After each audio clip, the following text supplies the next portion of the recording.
More than 2,300 years ago, a story appeared, a story about a powerful city, rich beyond imagination, advanced beyond its time. And then, in a single day and night, it vanished beneath the sea. Most people know its name, Atlantis, but after centuries of searching, one question still remains. Were people looking for a lost city, or a city that never existed at all? More than 2,300 years ago, a story about a city unlike any other, a city of immense wealth, immense power, and according to the story, a city far ahead of its time. Its name was Atlantis. According to the ancient Greek philosopher Plato, Atlantis existed beyond the known world, beyond the Pillars of Hercules, what we now call the Strait of Gibraltar. There, in the vast waters beyond, stood a powerful island civilization, a civilization surrounded by the sea, protected by nature, and enriched by trade. Plato described a city built in rings, circles of land, circles of water, connected by canals, designed with remarkable precision.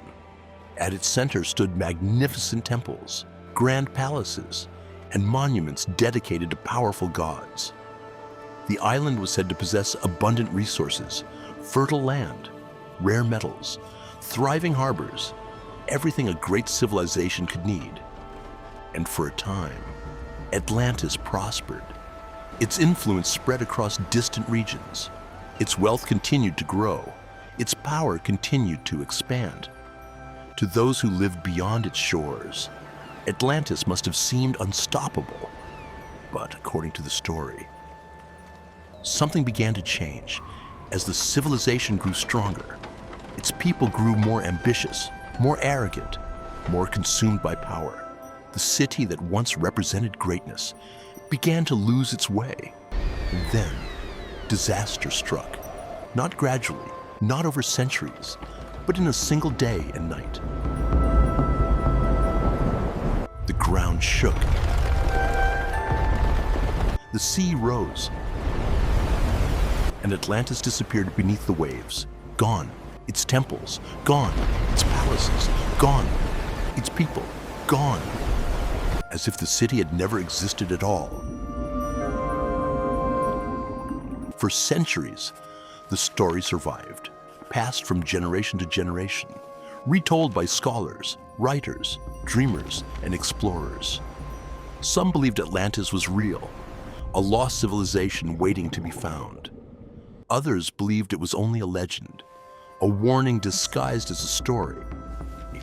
But before anyone could answer that question, another mystery emerged. Because when historians began searching for evidence, they discovered something unexpected, something that would change the entire investigation. There was only one source, one man, and one story. But the deeper researchers looked, the stranger the mystery became. Because Atlantis had a problem, a very big problem. The entire story traced back to a single source, Plato. No earlier records, no forgotten manuscripts, no independent accounts, nothing. Everything the world knows about Atlantis comes from one man. And that raises an uncomfortable question. What if Atlantis was never meant to be history? What if it was something else?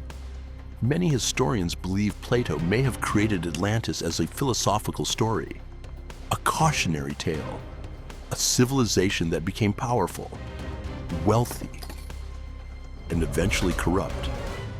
In this interpretation, Atlantis was not a real place. Atlantis never existed. Case closed. But there is a problem with that explanation too. Because Plato did not describe Atlantis like a myth. He described it with remarkable detail. Its geography, its harbors, its canals, its rulers, its resources, even its destruction. far more detail than many would expect from a simple moral story. And that detail has kept the mystery alive for more than 2,000 years. Some researchers argue that Plato may have been inspired by something real. Not Atlantis itself, but a real event, a real place, a real catastrophe buried somewhere in the ancient world. A memory that changed over time, retold, exaggerated, transformed into legend. If that happened, then Atlantis may not be entirely fiction. But if Plato was drawing from a real disaster, where did that disaster occur? And could traces of it still exist today? To answer that question, we have to leave the world of legend behind and follow the evidence. The search for Atlantis has led researchers across oceans, across continents, and across thousands of years of history. Most theories eventually collapsed. Some lacked evidence. Others relied on speculation. But among all the proposed explanations, one stands above the rest, not because it proves Atlantis existed, but because it begins with something undeniably real: a civilization, a disaster, and a mystery. It begins on the island of Crete, home to the Minoans, one of the most advanced civilizations of the ancient world. Long before the rise of classical Greece, the Minoans built impressive cities, complex palaces, busy ports, and vast trade networks stretching across the Mediterranean. For centuries, they prospered. Their ships crossed the sea, their influence spread, and their civilization flourished. Then, something happened. Around 3,600 years ago, a volcanic island north of Crete exploded. Today we know it as Santorini. The eruption was enormous, one of the most powerful volcanic events in human history. Ash filled the sky, shock waves traveled across the region, and massive tsunamis slammed into nearby coastlines. Entire settlements were devastated, trade routes were disrupted, and the ancient world was changed forever. For some researchers, the similarities were impossible to ignore. A powerful maritime civilization, a catastrophic disaster, and a story passed down through generations. Could memories of this event have survived for centuries? Could those memories eventually have reached Plato? And could they have evolved into the story of Atlantis? At first glance, the theory seems convincing. For a moment, it almost feels like the mystery has been solved. But then the problems begin. Plato claimed Atlantis existed thousands of years before his own time, far earlier than the Minoans. He also placed Atlantis beyond the Pillars of Hercules, far from the Mediterranean. And while the eruption of Santorini was devastating, it did not cause an entire island civilization to vanish beneath the sea, exactly as Plato described. The pieces fit, but not perfectly, close enough to raise questions, not close enough to close the case. And that has become the story of Atlantis itself. Every promising lead reveals another contradiction. Every theory explains some details, while leaving others unanswered. Archaeologists continue to study ancient ruins. Historians continue to examine ancient texts. But despite centuries of investigation, no city has ever been discovered that fully matches Plato's description.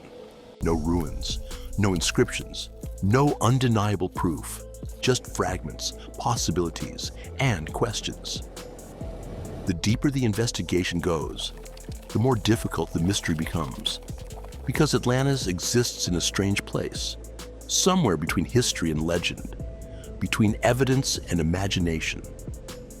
And after centuries of searching, the world is still no closer to a final answer. But perhaps that is exactly why the story refuses to disappear. By now, you might expect the story of Atlantis to end with an answer, a discovery, a lost city uncovered beneath the sea, or a final piece of evidence proving it never existed. But Atlantis offers neither, only uncertainty.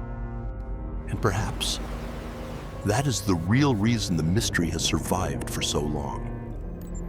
Most ancient legends eventually fade away. They are explained, debunked, or simply forgotten. Atlantis was different. For more than 2,000 years, it has refused to disappear. Generation after generation, people have continued to search, not because they found proof, but because they never found enough proof to stop looking. And maybe that search was never really about Atlantis. Maybe it was about something deeper, the possibility that history still holds secrets, that entire chapters of the human story may have been lost, buried beneath the earth, hidden beneath the sea, waiting to be discovered. Atlantis became more than a city, more than a legend. It became an idea, a symbol of the unknown, a reminder that even in an age of satellites, deep-sea exploration, and modern archaeology, there are still questions we cannot answer. There are still places we have not fully explored, still mysteries we do not fully understand. And that uncertainty is powerful, because every generation looks at the story of Atlantis and sees something different. Some see a warning, a civilization destroyed by its own ambition. Others see a forgotten chapter of history, a real place hidden somewhere beyond our reach. And some see something else entirely, a reflection of humanity itself, our need to search, to question, to imagine, to believe that beyond the horizon, there is always something waiting to be found. Perhaps Plato created Atlantis. Perhaps he was inspired by a real disaster. Or perhaps the truth lies somewhere in between. A memory transformed into myth, a real event wrapped in centuries of storytelling. We may never know, and that may be the most fascinating part of all, because after more than 2,300 years, Atlantis remains exactly what it has always been, a mystery. Maybe Atlantis was never real. Maybe it existed only in the imagination of a philosopher, a story, a warning, a myth that somehow outlived empires. Or maybe hidden somewhere beneath the waves, beneath centuries of history. There are still pieces of the puzzle waiting to be found. We don't know. And after more than 2,300 years, that hasn't changed. Because the mystery of Atlantis is not just about a lost city. It's about the possibility that something important has been forgotten, something history can no longer clearly remember.